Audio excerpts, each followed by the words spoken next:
ॐ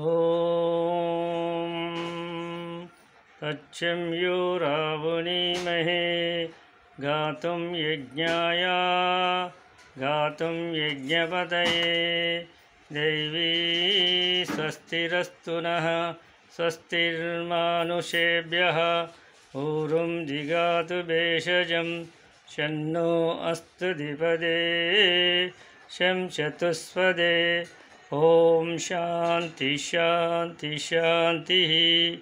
ॐ सहस्रशीर्षा पुरुषः सहस्राक्षः सहस्रपात् स्वभूमिं विश्वतोर्वृत्ता अत्यतिष्ठदशाङ्गुलं पुरुष एवेदगुं सर्वं यद्भूतं यच्च भव्यं हुतामृतत्वशेषानः यदन्नेनातिरोहति एतावानश्च महिमा अतो जायाघुञ्च पूरुषः पादोश्च विश्वभूतानि त्रिपादश्च अमृतं दिवि त्रिपादूर्धा उदयपूरुषः पादोश्वेन भवत्पुनः ततो विश्वन्यक्रामतु शासनावशमे असि तस्माद्विराडजायत विराजो आदिपुरुषः।